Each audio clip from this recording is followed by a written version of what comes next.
Good Monday morning, homeschool mamas. I've been thinking about the myth of multitasking. We homeschool mamas are really good at multitasking, unless we're not, and then it's just too much, overwhelming, too many things to do, too many kids talking to us, and we feel a bit overwhelmed. But I think that we're actually naturally really good at multitasking. But I like to talk about the myth of it because the research actually does bear out that we are not more productive because we multitask. In fact, we're less productive when we multitask, which seems hard to believe, especially when you're in the middle of it and you feel like, well, you don't have choice. You have to go from one child to another child, do one subject or one lesson with one child, maybe try it with two kids, go back and forth between two. You know what I mean? Homeschool table in the middle of the day with a bunch of kids trying to do all the homeschool things. Definitely multitasking. Truth is, even though I know I feel more present if I don't practice multitasking, I am very good at it. I am naturally good at it. I have been trained in it in a little bit of work in a restaurant, which my second daughter who's at home, my oldest daughter here at home, is doing as well right now. And so she knows about multitasking. And I was trained in it there, but I was also trained in it in my nursing role. 100%. You are moving and moving fast for 12 hours, whether you're pregnant or not, whether you need to go to the bathroom or eat or not, you're moving back and forth constantly.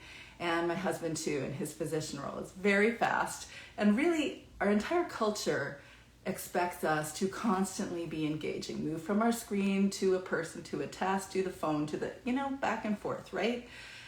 And yet the research bears that it is not more beneficial for us. In fact, it definitely doesn't make us feel happier. So how does that relate to the homeschool world? If you have more than one child, you know. And it is tricky to manage that aspect of homeschooling, to be really present, to actually enjoy the process, be eyeball to eyeball with our kids, and also get all the stuff done. It really is tricky. So I'm going to be talking about that this week. And of course, I'll coincide that discussion with how to actually teach a bunch of different grades. A question that's often asked.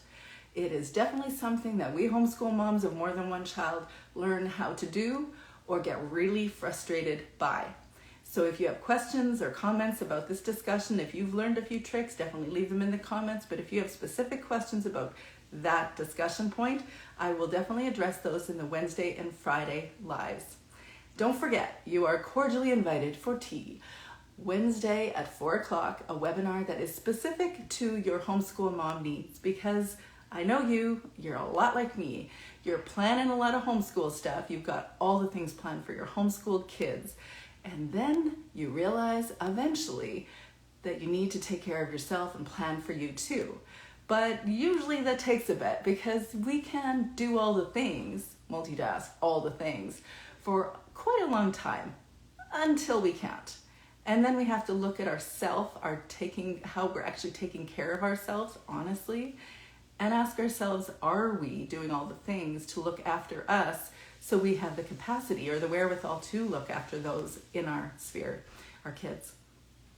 I have realized that I've condensed the things that I've learned in 5 different realms in how to help you take care of you so you can take care of your kids.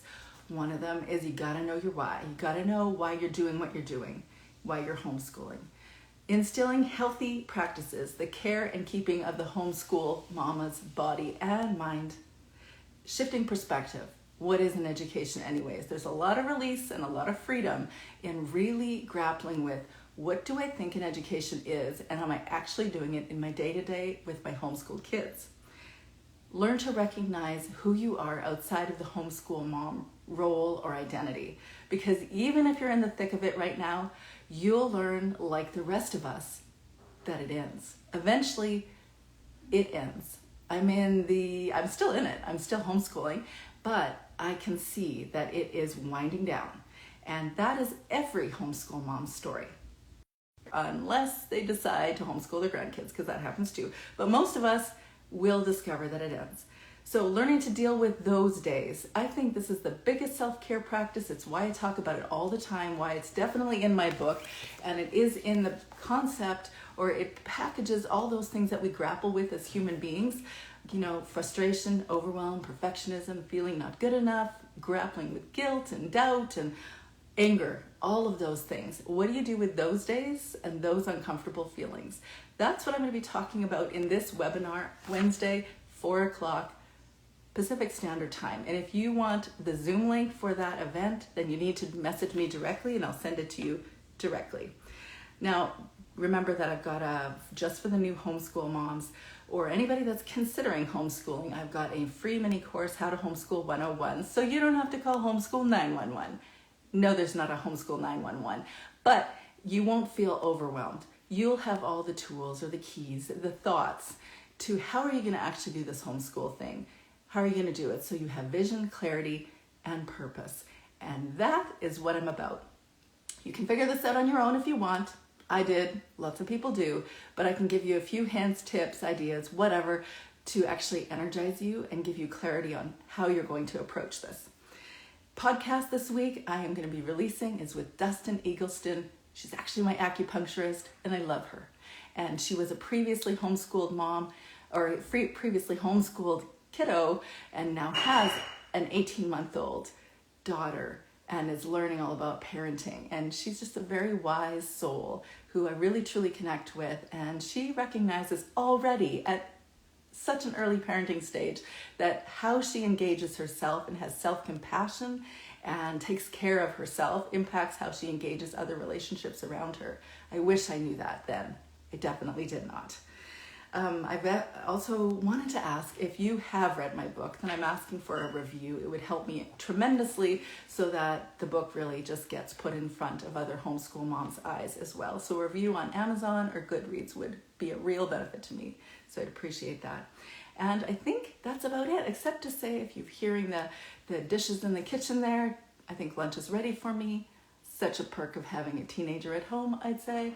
And I know that my son is watching something about whales and how they transmit sound underneath the ocean. And I have finally got out of the cast boot, or the foot boot. So I pretty much got out of it Friday and Saturday. I spent 12 hours outside doing yard work. Probably not wise, but it was excellent for the soul. So I'll see you this week and let me know how it's going and what you think about multitasking and how to homeschool more than one grade at a time. Have a great week.